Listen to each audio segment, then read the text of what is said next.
بسم اللہ الرحمن الرحیم. ہارون رشید عرض کر رہا ہوں. السلام علیکم ورحمۃ اللہ وبرکاتہ.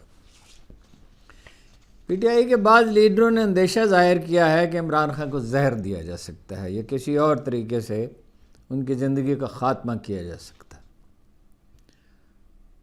ان کے اندیشے کی بنیاد محترمہ وزیر اعلیٰ مریم نواز کا ایک بیان ہے جس میں کہا گیا ہے کہ فتنہ ختم ہونے والا ہے اور اس کی سیاست بھی ختم ہو جائے گی. ان اندیشوں پر پی ٹی آئی کے لیڈروں کو قصوروار نہیں ٹھہرایا جا سکتا. وزیر آباد میں عمران خان پہ گولیاں برسائی گئی تھیں اور اگر قریب کھڑا ہوا کوئی کارکن جھٹکا نہ دے دیتا نیچے کی طرف قاتل کے ہاتھ کو تو ان کی زندگی ختم ہو سکتی تھی. پھر اس پہ مقدمہ نہیں چلایا گیا، کچھ معلوم نہیں وہ کہاں ہے. پھر اس کو ایک مذہبی انتہا پسند کے طور پر پیش کیا گیا جو کہ وہ نہیں تھا. اس لیے انہیں آپ ذمہ دار تو نہیں ٹھہرا سکتے ان کے اندیشوں کی بنیاد پر. ان کے نزدیک مسئلے کا حل یہ ہے کہ عمران خان کو پختونخوا کے کسی جیل میں منتقل کر دیا جائے. میری رائے میں دیکھیے اندیشہ تو رہتا ہے، زندگی میں دنیا میں کچھ بھی ہو سکتا ہے. ویسے تو جب آدمی کو دنیا سے جانا ہے تو جانا ہے. موت کا وقت مقرر ہے، اس کو بدلا تو نہیں جا سکتا. وہ کراچی کے عالم دین طارق مسعود صاحب بہت دبنگ آدمی نظر آتے تھے، بہت دھڑلے سے بات کرتے تھے، جو رائے وہ درست سمجھتے تھے اس کا اظہار کرتے تھے، اور ان کے اپنے بعض نظریات تھے شادیوں کے بارے میں، کھانے کے بارے میں اور چیزوں کے بارے میں. لیکن انہیں دھمکی ملی، حالانکہ ان کی کوئی غلطی نہیں تھی، سلپ آف ٹنگ تھی بس، اور اس میں انہوں نے معذرت بھی کر لی، معافی بھی مانگ لی. لیکن وہ اس قدر خوفزدہ ہوئے کہ انہوں نے کہا کہ یہ میری آخری گفتگو ہے، مجھے قتل کر دے. کوئی کسی کو قتل نہیں کر سکتا. جو وقت مقرر ہے، جناب علی کرم اللہ وجہ کا قول بہت اچھا ہے. ویسے تو جناب رسالت مآبی سے سب نے اکتساب نور کیا کہ موت زندگی کی حفاظت کرتی ہے، اس خاص لمحے سے پہلے موت نہیں آ سکتی. میرا خیال یہ ہے کہ یہ ایک نفسیاتی جنگ ہے، جعلی حکومت ہے، فراڈ بالکل ٹوٹلی. 16-17 سیٹیں ہیں، میکسیمم 20 سیٹیں ہیں. مرکز میں پنجاب میں 40 سیٹیں ہیں. ظاہر ہے وہ خوف ہے، اور وہ خوف پھیلا کر، یہ بالکل طالبان والا رویہ ہے، خوف پھیلا کر اور حوصلے پست کرنا چاہتے ہیں. دیکھیے عمران خان کو ذہنی اذیت دے کر اور لیڈروں اور ارکان پارلیمنٹ کے گھروں پر حملے کر کے ان کو زج تو کیا جا سکتا ہے، لیکن پی ٹی آئی تحلیل نہیں ہو سکتی. اس کو جھٹکے لگ سکتے ہیں، وقتی کمزوری ہو سکتی ہے اور وقتی نقصان پہنچ سکتا ہے، مگر یہ خیال ہی باطل ہے کہ پی ٹی آئی ختم ہو جائے گی. اتنی بڑی عظیم اکثریت ختم ہوتی ہی نہیں ہے، عوامی تحریکیں مرتی ہی نہیں ہیں. خدا نخواستہ عمران خان کو کچھ ہو جائے پھر بھی یہ باقی رہے گی. اس لیے کہ مسئلہ صرف عمران خان کی ذاتی مقبولیت کا نہیں ہے، جو ان کے خدا نخواستہ حادثہ ہو جائے جو میرے خیال میں نہیں ہوگا، ان کی مقبولیت اور بڑھ جائے گی، وہ ایک علامت بن جائیں گے.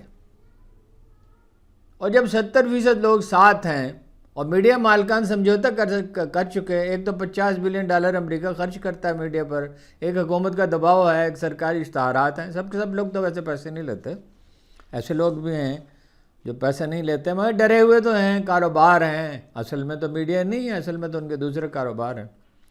مگر جرنلسٹوں کو آپ دیکھیے کہ ان میں بہت سے ڈٹ کر بات کرتے ہیں اور حکومت سے مرعوب نہیں ہیں، اور چاہے ان کی تعداد کم ہو یا زیادہ ہو، بات تو انہی کی سنی جاتی ہے. پھر جیسے میں نے عرض کیا 70% اس کے لوگ اس کے ساتھ ہیں. عمران خان کی مقبولیت کی وجہ صرف ان کا کرزما اور کرپشن کے خلاف ان کی جدوجہد نہیں ہے. ان کا سب سے بڑا ایسٹ ان کے مخالفین ہیں جو تھاروری کرپٹ ہیں، ناکردہ کار ہیں، بیکار ہیں، بے معنی ہیں. اور شہباز شریف کی تو یادداشت ہی ختم ہو گئی. نواز شریف صاحب جو ہیں وہ خاک چاٹ کر لوٹ گئے اور واپس نہیں آ سکتے آسانی سے، آئیں بھی تو بے معنی ہیں، بار میں کھلاڑی ہیں. اسٹیبلشمنٹ عمران خان سے کتنی نفرت کرتی ہو، کرائن یہ ہیں کہ اس کی زندگی کا خاتمہ نہیں چاہتے تو ہوں گے کسی وقت شاید، لیکن اب تو وہ ان سے بات چیت کر رہے ہیں۔ تازہ ترین اطلاع بھی یہ ہے کہ ایک وفد جا کے ملا اور ٹکا سا جواب انہیں ملا ہے، کیونکہ وہ بلیک میل ہونے پہ تو کبھی تیار نہیں ہوتا زندگی میں، یہ اس کے مستقل ایٹیچیوڈ ہے۔ وہ چاہتے اس سے یہ ہیں کہ وہ اس حکومت کو عارضی طور پہ مان لے، اور چاہتے یہ ہیں کہ اس طرح انہیں وقت مل جائے گا، معاشی استحکام ہو جائے گا، جو نہیں ہو سکتا۔ معاشی استحکام کے عوامل ہی نہیں ہیں، اکثریت حکومت کے بغیر، اور وہ بھی اکثریت حکومت بھی آ جائے تو بھی سیاسی استحکام ضروری ہوگا، کشیدگی کا خاتمہ ضروری ہوگا۔ تو جیل میں عمران خان کی کوٹھڑی میں وفود جا کے ان سے ملتے ہیں مگر کچھ حاصل نہیں ہوتا۔ وہ نفسیاتی جنگ ہے، اس کو سمجھیں۔ یہ خواجہ آصف قسم کے لوگ جو ہیں یہ روز کیوں کہتے ہیں کہ جی مفاہمت ہوگی تو 5 دن بجلی کیسے بند رہی، 10 دن کمرے سے کیوں نہیں نکلنے دیا گیا، کھانا کیوں خراب دیا جاتا ہے، ورزش والی بائیسیکل کیوں لے لی گئی، جانوروں جیسے سلوک کیوں کیا جا رہا ہے، دھمکایا کیوں جا رہا ہے، پنجوتھا کو کیوں غائب کیا گیا جس پہ آج عمران خان نے بات کی، 21 دن سے غائب ہے، اس لیے کہ وہ فوکل پرسن تھے۔ کوئی مفاہمت نہیں ہوئی، سفید جھوٹ ہے، جاننے والے سب جانتے ہیں۔ ہر باخبر آدمی جو اپنا ذہن اپلائی کرتا ہے اور پراپیگنڈے سے متاثر نہیں ہوتا اور سیلف پٹی کا شکار نہیں ہے، اور جو یہ نہیں سمجھتا کہ فیصلے عرش بری پہ ہوتے ہیں، زمین پہ نہیں ہوتے، اور حکمران بہت کمزور ہیں۔ پختونخوا میں اور بلوچستان میں تو حکومت کی رٹی ختم ہو چکی، پولیس ناکارہ ہو چکی ہے، اب وہ جرائم کر سکتی ہے، جرائم کو روک نہیں سکتی۔ ایف بی آر پہ کوئی ہاتھ ڈالنے کے لیے تیار نہیں ہے، جب دن بار سارا دن لوٹ مار جاری رہتی ہے۔ کم از کم 1 ارب روپے روزانہ رشوت لی جاتی ہے، اس سے زیادہ اس پہ ہاتھ نہیں ڈال سکتے، ہمت ہی نہیں ہے۔ پھر مافیاز کی جو ہے وہ ان کو ساتھ لے کے چلنا ہے، شوگر مافیا، دوسرے مافیا، زرداری صاحب، ان کی 35% کم از کم جو ہے ہر منصوبے میں ان کے وصولی۔ اور وہ ابھی تازہ واقعہ یہ ہے کہ حسن نظامانی کو چند دن پہلے پولیس والے لے گئے، اس میں سندھ کے اخبار نویس، ذمہ دار اخبار نویس الزام لگا رہے ہیں کہ وزیر داخلہ ملوث ہیں اور حیدرآباد کے ڈی پی او ملوث ہیں جو رشتہ دار ہیں وزیر داخلہ کے۔ 10 کروڑ روپے ان کے ورثاء سے وصول کیے گئے، ڈاکوں کو دیں گے، اور وہاں جا کے انہوں نے مقابلہ کیا اور مر گئے، اور وہ 10 کروڑ روپے کھا لیا گیا۔ سنگین الزامات لگائے ہیں۔ وہ ایک اخبار نویس کو تو وہ ملک ریاض کے بارے میں بھی اس نے کوئی بیری ٹاؤن، ملک ریاض کے بارے میں نہیں، بیری ٹاؤن کے بارے میں ایک اس نے بلاگ کیا تھا، تو اس کو 5,000 روپے کا نوٹس بھیجا ہے۔ وہ ملک ریاض صاحب اللہ کی شان لوگوں کو ڈرا رہے ہیں، بھائی وہ سہولتیں ختم ہو گئیں، مینٹیننس بند ہو گئی، کھربوں روپے وہ ملک سے باہر لے گئے ہیں، ان کے رشتہ دار بھی، ان کو انہوں نے کیا اچھا سبق پڑھایا، لوگوں کو لوٹ رہے ہیں، 2 ہاؤسنگ سوسائٹیاں اور ہیں ان کے رشتہ داروں کی۔ تو یہ جو ہیں مافیاز ہیں، یہ ملک ریاض کا ذکر تو ایسے ہی آ گیا بیچ میں، تو ملک ریاض سے بھی اگر اخبار نویس ڈر گئے، ایماندار اخبار نویسوں کی بات کر رہا ہوں، میڈیا گروپس کی بات نہیں کر رہا جو اس کے خلاف کوئی خبر نہیں دیتے، تو کمال ہی ہے، ہاں جی۔ ملک ریاض جو ہیں جن میں اتنی ہمت نہیں ہے کہ ذرا سے دباؤ سے ایسے کہ آنسوں سے رونے لگتے ہیں، اور جنہوں نے ہر قابل ذکر آدمی کو برائب کیا ہے، چودھریوں کو کیا ہے، زرداری صاحب کو حصہ دار بنایا ہے، 40,000 روپے شریف خاندان کو دیے ہیں۔ تو میں نہیں سمجھتا اس نفسیاتی جنگ کا علاج یہ نہیں ہے، اس کی اسٹریٹجی ٹھیک نہیں ہے۔ پی ٹی آئی کی اسٹریٹجی یہ ہونی چاہیے، دیکھیے کہ وہ اس نے ٹھیک کہا ہے، بالکل صحیح بات کہی ہے اس نے، اپنا اللہ ان کا بھلا کرے رائے سلمان اکرم کا، کہ 8-10 ہزار کے جلوس سے کچھ نہیں ہوگا، 2,000 کو گرفتار کر لیں گے، باقیوں کو بھگا دیں گے، 4-5 لاکھ آدمی ہونے چاہیے۔ دوسری حکمت عملی یہ ہو سکتی ہے کہ اس کے لیے لمبی کمپین کرنی ہوگی، کئی ماہ کی، کہ ہر شہر میں مظاہرے ہوں، ہر محلے میں مظاہرے، ہر گاؤں میں مظاہرے ہوں۔ لوگ تو ناراض ہیں، کاشتکار تو برباد ہو گئے، گندم گئی، دھان گیا، چاول گئے، مکئی کی فصل برباد ہوئی، اور ان کو مافیا کہا جاتا ہے۔ وہ تو ان کا لیڈر کوئی نہیں ہے، لیڈر ان کو چننا ہوگا، تنظیم ان کو بنانی ہوگی، یہی مسئلے کا حل ہے۔ اور سرکاری قیمت اگر نہیں مقرر ہوتی پھر بھی ان کا جو ہے ان کی جو فصلیں ہیں جو کچھ بھی ہے ان کی سبزیاں فصلیں گندم چاول گنا ہر چیز صحیح قیمت پہ بکنی چاہیے. عمران خان کے دور میں شوگر ملیں پابند تھی بر وقت ادائیگی کرنے کی. اب شوگر ملوں کو آزادی ہے, چینی ایکسپورٹ کریں, مزے کریں, پیسے لیں. اور ظاہر ہے کہ سب طاقتور طبقات حکومت کے ساتھ کھڑے ہوں گے, میڈیا گروپ بھی اس کے ساتھ کھڑے ہوں گے, جاگیردار جو ٹیکس نہیں دیتے, کارخانہ دار بھی پورا ٹیکس نہیں دیتے, 8-10 ہزار روپے ٹیکس کھایا جاتا ہے, اسی کی وجہ سے بھیک مانگنی پڑتی ہے, ورنہ پاکستانی معیشت اتنی چھوٹی تو نہیں ہے. اور حالت یہ ہے کہ پہلے اسکول بیچ دیے, اب جو ہے وہ بیسک ہیلتھ یونٹ بیچ رہے ہیں, ہر چیز بیچ دیں گے, ملک بیچ دیں گے. قومیں فروختن تو ارزاں فروختن. تو یہ اسٹیبلشمنٹ بھی بہت دن نہیں ان کو برداشت کرے گی, یہ آپ کا خیال ہے. یہ اتنے ناکارہ ہیں, اتنے ناکارہ ہیں. دیکھیے پختون کی حکومت کچھ نہ کچھ کر رہی ہے نا. انہوں نے کہا 2 لاکھ روپے شادی پہ دیں گے, صحت کارڈ دیا, تعلیمی کارڈ دیا. اب ایک اور اعلان کیا ہے. دیکھیے پختونخوا حکومت نے, علی امین گنڈا پور جو بھی ہوں, لیکن پختونخوا کی حکومت کانشیس ہے, اس کا ایک مومنٹم ہے, بہت مثالی تو نہیں ہے, پوری توجہ گورننس پہ تو نہیں ہے, بڑکے مارنے پہ ہے. وہ علی امین کی گنڈا پور کی بڑکوں سے نہیں ہوگا, ایک جینون اور صحیح سوچی سمجھی ٹھنڈے دل سے بنائی گئی حکمت عملی پہ ہوگا. سیاسی کمیٹی میں آہنگ پیدا کرنے سے ہوگا, غداروں کو نکالنے سے ہوگا, اور انڈیویجولز کو منع کیا جائے, چاہے شیر افضل مروت ہو, چاہے وہ صحیح بات بھی کر رہے ہوں, کہ بھائی بیانات پارٹی پالیسی کے مطابق دیں. اس میں دیکھیے وہ سب سے محتاط ہیں وہ جو سیکٹر اطلاعات ہیں شیخ صاحب, کہ وہ کہتے ہیں جی میرا اختیار نہیں ہے, میں سیکٹری اطلاعات ہوں, جو پارٹی کہے گی, جو موقف مجھے بتایا جائے کہ میں تو اس کا اظہار کروں گا, میں اپنی ذاتی رائے دیتا ہی نہیں. تو یہ جو ہے نا انڈیویجلسٹ, اور جو اپنی عظمت کا پرچم لہرانا چاہتے ہیں, ان کو منع کیا جائے. نہیں منع ہوتے تو یہ ان سے کہہ دیا جائے کہ آپ بیان نہیں دے سکتے, اور اگر آپ دیں گے تو پارٹی ڈسون کر دے گی اس بیان کو, اس کی تردید کر دیں. اس میں گھبرانے کی ضرورت نہیں ہے, مخمصے میں پڑھنے کی ضرورت نہیں ہے. جو مخمصے میں پڑھتا ہے, ایزن کہتے تھے, جو مخمصے میں پڑھتا ہے وہ بدترین صورت ذہنی کیفیت کا شکار ہوتا ہے. فیصلہ نہ کرنا جو ہے وہ خطرناک ہے. غلط فیصلے کی تو پھر بھی کوئی نہ کوئی حل نکالا جا سکتا ہے, غلط فیصلہ ہو جائے تو اس کی تصحیح کی جا سکتی ہے, مگر مخمصے میں نہیں پڑھنا چاہیے. مخمصے میں ہیں پی ٹی آئی کے بہت سارے لوگ, اور حکمت عملی واضح نہیں. حالانکہ بیٹھیں وہ لوگ, بیٹھ کے بات کریں, آپس میں سلجھائیں چیزوں کو, ایک حکمت عملی بنائیں. اور حکمت عملی ہی جان میں نہیں بنتی ہے, ٹھنڈے دل سے بیٹھ کر بنتی ہے. اور کارکنوں کو چاہیے, منجھے ہوئے کارکنوں کو, انہیں صحیح مشورے دیں. اور ایک صاحب نے مجھے لکھا بڑے غصے سے, کبھی نہ کبھی ایسا میسج, آپ کوئی لیڈر ہیں کہ آپ مشورے دیتے ہیں؟ ہاں میں مشورے دیتا ہوں, ہر آدمی کا کام ہے مشورے دینا. میں کوئی مشورے مسلط تو نہیں کرتا کسی پہ, اور میرا مشورہ اگر ان کے نزدیک نادرست ہے تو اس کو نہ مانیں, اور اگر درست ہے تو مان لیں. یہ فیصلہ تو انہوں نے کرنا, ہم نے تو نہیں کرنا. لیکن یہ بہرحال مشورے ہی سے کام دنیا کے چلتے ہیں, اور مشورے دینے میں کوئی برائی نہیں ہے, نیک نیتی سے دینا چاہیے. سپریم کورٹ بار ایسوسی ایشن میں پہلے تو اطلاع یہ تھی کہ پوری طرح جیت رہا ہے انڈیپینڈنٹ گروپ, اور الزام ہے کہ 5 ارب روپے ان کو دیے گئے ہیں. لیکن اس سے بھی بڑی بات یہ ہے کہ ان کو پلاٹوں کا وعدہ کیا گیا. اب ہر آدمی کو 1-1.5 کروڑ روپے کا پلاٹ ملے گا تو وہ کیوں ووٹ دے گا؟ میں کب سے آپ سے کہہ رہا ہوں کہ وکیلوں پہ زیادہ وہ نہ کریں. لیکن اب اطلاع یہ ہے کہ سیکرٹری جنرل ان کا جیت گیا ہے, اور کراچی اور دوسرے شہروں میں انہیں بالاتری حاصل ہے. 12 وکیل کچھ زیادہ نہیں کر سکتے.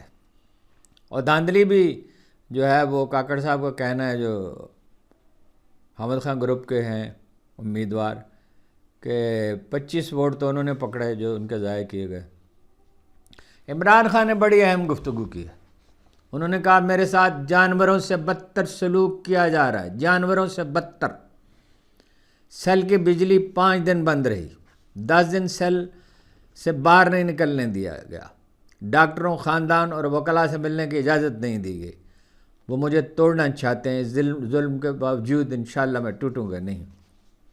بعض الفاظ میں کہتا ہوں کہ جس نے 26ویں ترمیم کے حق میں ووٹ دیا اس نے ملک سے غداری کی. مجھے پنجرے میں رکھ کر جو اذیت دی گئی یہ نیچ, گھٹیا اور افسوسناک حرکت ہے. نواز شریف کو پاکستان کے مستقبل اور مفاد سے کوئی دلچسپی نہیں. جب وہ وزیر اعظم تھا تو وہ 22 دفعہ ملک سے باہر گیا. اب تو خیر وہ 12واں کھلاڑی ہے. پنجوتھا صاحب کے اس پہ میں نے آپ سرچ کیا، بہت تشویش کا اظہار کیا، کہا وہ میرا فوکل پرسن ہے۔ منڈی بہاؤالدین میں سابق رکن اسمبلی اعجاز چودھری کے بھائی جو اب رکن اسمبلی ہیں، حاجی امتیاز صاحب، وہ ان کی بھابھی نے پریس کانفرنس کی ہے اور کہا کہ گھر پہ نامعلوم افراد نے حملہ کیا۔ تو ظاہر ہے، ویسے تو حاجی امتیاز صاحب کے بھی کارنامے بہت ہیں، کسی وقت، اس وقت تو نہیں، پھر کبھی بتاؤں گا، اور اعجاز چودھری صاحب کے بھی۔ یہ اعجاز چودھری دوسرے ہیں منڈی بہاؤالدین والے، تو وہ جو ہیں ترغیب، توہین، تذلیل، مطلب کمزور حکومت ہے، خوف زدہ ہے۔ زرتاج گل پہ مقدمات کی تعداد 51 ہو گئی ہے، اور وجہ یہ ہے کہ وہ ڈٹ کر بات کرتی ہیں، اور یہی اپنا ایمان مداری کا مسئلہ ہے۔ کہا جاتا ہے کہ ان پر تشدد کیا گیا، ان کا جرم بھی یہی ہے۔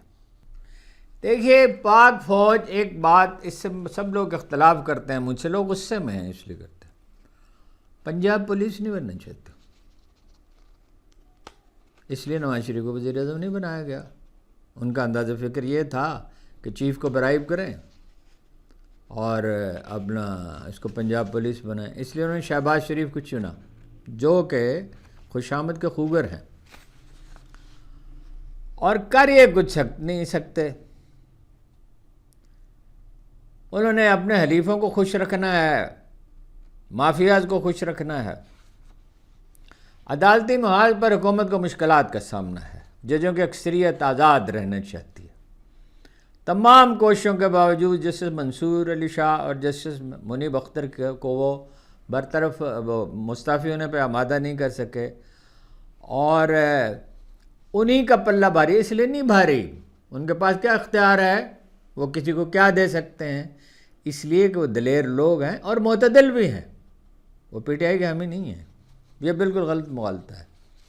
27ویں ترمیم تو رہی ہے ایک طرف، 26ویں ترمیم بھی مسترد ہو سکتی ہے، کیونکہ دستور کے بنیادی ڈھانچے سے متصادم ہے، پارلیمانی نظام، بنیادی حقوق، عدلیہ کی آزادی۔ بالا تر طبقات ظاہر ہے حکومت کے ساتھ ہیں، وجوہات میں آپ سے بیان کر چکا ہوں، لیکن خلق خدا کس کے ساتھ ہے؟ اور خلق خدا اسی کے ساتھ ہوتی ہے جس کے ساتھ اللہ تعالیٰ ہوتا ہے۔ وہ دلوں میں محبت ڈالتا ہے یا نفرت ڈالتا ہے، وہ خیال سے حکومت کرتا ہے، وہ ذہنوں میں خیال ڈالتا ہے، سائنسدان کے بھی اور حکمران کے بھی اور کھلاڑی کے بھی اور ہر سوچنے سمجھنے والے کے، جس سے وہ جو کام لینا چاہتا ہے اس سے وہ لیتا ہے۔ فرمایا ہر ذی روح کو ہم نے اس کے ماتھے سے تھام رکھا، یہ قرآن کریم کی آیت ہے۔ ڈیسیژن میکنگ برین پہ خیال کا نزول ہوتا ہے، ایک اچھا خیال آتا ہے، ایک برا خیال آتا ہے، ایک تازہ خیال آتا ہے، ایک تقلید کا خیال آتا ہے، اس میں سے انتخاب کرنا ہوتا ہے۔ مولانا فضل الرحمان سمیت، جمیت اچکزئی صاحب سمیت اور سردار اختر مینگل سمیت سب لوگ سیاسی موسم کا تیور پہچانتے ہیں، اس لیے وہ حکومت کے ساتھ چلنے کے لیے تیار نہیں ہیں۔ میڈیا مالکان نے سرنڈر کر دیا، اس کی وجوہات میں نے آپ کو بتا دی ہیں۔ حکومتی ترجیحات جو ہیں وہ مذہقہ خیز حد تک غلط ہیں، مذہقہ خیز حد تک۔ فقط اس مالی سال میں 9,600 ارب روپے بجلی گھروں کو دیے گئے، 960 ارب روپے سرکاری اہتمام سے چلنے والے کاروباری اداروں کی نظر ہو گئے، 8-10 ہزار ارب روپے کا نقصان ایف بی آر نے کر دیا۔ پولیس الگ تباہی مچاتی ہے، وہ بھی ایک طرح کا ٹیکس ہے جو لوگوں سے رشوت کے طور پر وصول کرتی ہے۔ یہ راہ جاتے مزدور کو پکڑ لیتے ہیں، شناختی کارڈ دکھاؤ، میاں بیوی آ رہے گا، نکاح نامہ دکھاؤ، تو وہ تو ایک لشکر بن گئی ہے بھیڑیوں کا، استثناء کے سوا کہیں کہیں کوئی شریف آدمی بھی ہیں۔ پولیس کو جس راستے پر انہوں نے ڈال دیا ہے اب یہ کسی کام کی نہیں رہی۔ افسر شاہی یا سرنڈر کر گئی ہے یا حکومت کا ساتھ دے رہی ہے یا لا تعلق ہو گئی ہے،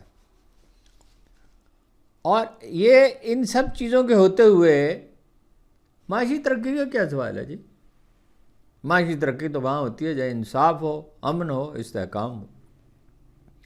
سول ادارے ہی اگر اپنا کردار ادا نہ کر رہے ہوں، یہ تو کہ مسلمان حقیقت ہے. یہ ہے جناب امریکہ، اور یہ اس کے ساتھ کیلیفورنیا کے ساتھ، کیا وہ اس ملک کا نام ہے، یہاں 2-3 گنا آمدن ہے. وجہ کیا ہے؟ وجہ سول ادارے ہیں. یہ کوریا ہے، تہذیب ایک، تمدن ایک، تاریخ ایک، زبان ایک، وہاں آمدن جو ہے اس سے کئی گنا زیادہ ہے جنوبی کوریا میں. وجہ سول ادارے ہیں. سول اداروں کا بغیر نہیں. افغانستان کے بارے میں بعض لوگ یہ تصور دے دیتے ہیں وہ سپر پاور بن جائے گا. کبھی بھی نہیں بن سکتا. یہ ٹھیک ہے کہ حکمران سادہ زندگی گزارتے ہیں، اخراجات کم ہیں، لا اینڈ آرڈر ٹھیک ہے، لیکن سول ادارے چاہیے، آزاد عدلیہ چاہیے، اچھی پولیس چاہیے، انڈیپینڈنٹ پولیس چاہیے، اور کسی ایک گروپ کو غلبہ نہیں ہو سکتا. پشتون اکثریت میں ان کی نمائندگی زیادہ ہونی چاہیے، لیکن تاجک ہیں جو زیادہ پڑھے لکھے ہیں، ازبک ہیں، ترکمان ہیں، نورستانی ہیں، اور ہزارہ جات کے لوگ ہیں، ان کی نمائندگی ہونی چاہیے. سیاسی استحکام کے بغیر ترقی کا کیا سوال ہے جناب والا؟ وقتی طور پہ قرضہ مل گیا ہے اور یہ بڑے جناب والا اعتماد کا شکار ہیں. بھائی $7 ارب کا وعدہ کر لیا انہوں نے، مگر شرائط کیسی سخت ہیں، کسانوں کو برباد کر کے رکھ دیا ہے. بجلی کی قیمتیں بڑھیں گی، پٹرول کی بڑھیں گی، اور اس کے نتیجے میں ایشیائی ترقی بینک، عالمی بینک جو ہے وہ کچھ قرضے دے دیں گے. قرضوں پہ ملک چلتے ہیں، اور خاص طور پہ قرضے جب ضائع کیے جا رہے ہوں. 4-5 کروڑ روپے کے صرف کھانے کے اخراجات ہیں پنجاب کے وزیر اعلیٰ اس کے. یہی ایوان صدر میں اس کا بجٹ بڑھا دیا گیا، ایوان وزیر اعظم کا بھی بڑھا دیا گیا. سول سروس جتنی چاہیے اس سے 3 گنا ہے، پولیس بھی اس سے زیادہ ہے.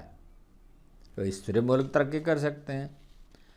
اب اس لیے دیکھیں نا، وہ ان کی مجبوریاں کیا ہیں. امریکہ کے سامنے سربسجود ہیں. چین سے ان کا مقابلہ ہے، وہ ہندوستان کی بالاتری چاہتے ہیں اس علاقے میں، اور یہ سرنڈر کر چکے اس معاملے میں. کشمیر کا نام نہیں لیتے. اسرائیل کے مظالم کے خلاف جلوس نہیں آپ نکال سکتے، پکڑے جائیں گے. سینیٹر مشتاق کا جرم کیا ہے؟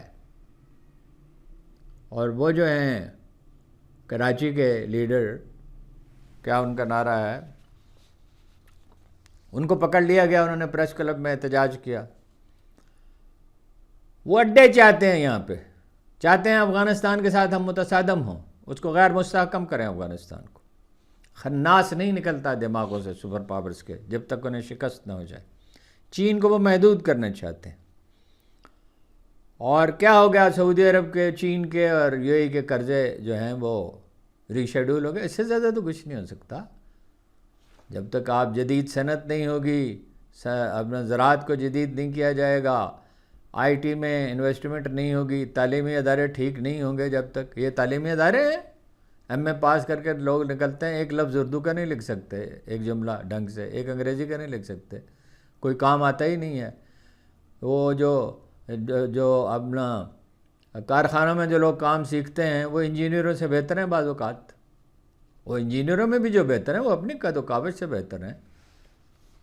تو اس طرح تھوڑی ملک چل سکتا ہے. آخر کار وہ آپ سے کہیں گے اڈے دو، اور ایٹمی پروگرام پہ کے لیے خفیہ طریقے سے بھی کام کریں گے اس کو ختم کرنے کے لیے، اور کھلے عام بھی کریں گے، لابیز بنائیں گے. اور یہ جو حریص تاجر ہیں جن کی ہر وقت رالٹ ٹپکتی رہتی ہیں، جو عوام کے خون پر زندہ ہیں، تاجروں میں ایسے لوگ ہیں، میڈیا میں ایسے لوگ ہیں، سیاستدانوں میں ایسے لوگ ہیں. زرداری صاحب ہیں، یہ شریف خاندان ہے، یہ انٹرنیشنل ایجنڈے کے ساتھ ہیں، اور یہ بھاگ جائیں گے ملک سے جب برا وقت آئے گا، شہنشاہ ایران کی طرح. سی پیک کو وہ سمیٹنا چاہتے، سی پیک نہیں سمیٹ سکتا. $30 بلین کی انویسٹمنٹ ہو چکی ہے. ہمارے دفاع کا بہت کچھ اس پہ انحصار ہے. کرنل تک کی سطح کے لیول کے جو افسر ہیں وہ آرٹیفیشل انٹیلیجنس اور بعض دوسری چیزوں میں چین کے ساتھ ان کا انٹریکشن ہے. طیارہ ہم نے ان کی مدد سے بنایا، ٹینک ان کی مدد سے بنایا. اور چینی بڑے دانا ہیں، وہ ہماری مجبوریوں کو سمجھتے ہیں، وہ لانگ ٹرم پلاننگ کرتے ہیں. اور چین نے یہ اہتمام کیا ہے اور قدرت نے انہیں اس کا موقع دیا ہے، اس میں پاکستان کا بھی کردار ہے اور اب سب سے بڑھ کر عوام کا کردار ہے۔ سری لنکا، مالدیپ، پاکستان، سکم، بھوٹان، برما، سبھی 7 کے 7 ملک جو ہیں پڑوسی جو ہیں وہ انڈیا کے خلاف ہو چکے ہیں۔ انڈیا جو ہے وہ الٹیمیٹلی خطرے میں، اور جو مذہبی انتہا پسندی انہوں نے پیدا کر دی، معاشرے میں کوہیژن کا کوئی امکان ہی باقی نہیں رہا، سوال ہی پیدا نہیں ہوتا۔ وہ وقتی ترقی پہ نہ جائیں، ان کی آخر کو اسے ٹوٹنا ہے۔ یاد رکھیے کہ آخری فتح جمہوریت کی ہوگی۔ جب لوگ تل جاتے ہیں، یہ صرف قدرت کے اشارے یہ ہیں کہ صحیح حکمت عملی اپناؤ، اور سوشل میڈیا کی حکمت عملی بھی ٹھیک نہیں ہے۔ آپ کو شاید عجیب لگے، صرف غلبہ کافی نہیں ہوتا، نتیجہ یہ ہے، مقصد الیکشن ہونے چاہیے اور شفاف الیکشن ہونے چاہیے، اس کے لیے پلاننگ ہونی چاہیے، بات دلیل سے کرنی چاہیے، دلیل کا کوئی جواب نہیں ہوتا۔ گالی کا کیا ہے؟ گالی تو آپ کے حریف کو ایک طرح سے طاقتور بناتی ہے، اسے اکساتی ہے کہ وہ آپ کے خلاف ڈٹ کے کھڑا ہو جائے، صرف دل کا بخار نہیں نکالنا ہوتا۔ پرامن احتجاج، اچھی تنظیم، اب فوری طور پہ تو نہیں بن سکتی، مگر جو ہو سکتا ہے وہ کرنا چاہیے۔ غداروں کو جو ہے نکالنا چاہیے، جو لوگ جو ہیں وہ اپنا ذاتی اپنے علم لہرائے پھرتے ہیں ان کو منع کرنا چاہیے، نہیں منع ہوتے تو ان کی تردید کریں، جو بھی وہ آدمی ایسی بات کرے اس کی تردید کریں، مگر جو تنظیم میں بہتری ہو سکتی ہے وہ کرنی چاہیے۔ پھر ایک حکمت عملی یہ ہو سکتی ہے، کراچی، لاہور، پشاور، فیصل آباد، گوجرانوالہ، حیدرآباد، جتنے بڑے شہر ہیں ان سب میں مقامی طور پر مظاہروں کا اہتمام کرنا چاہیے، پرامن مظاہرے، اور پولیس اس قابل نہیں ہے کہ اس پہ قابو پا سکے۔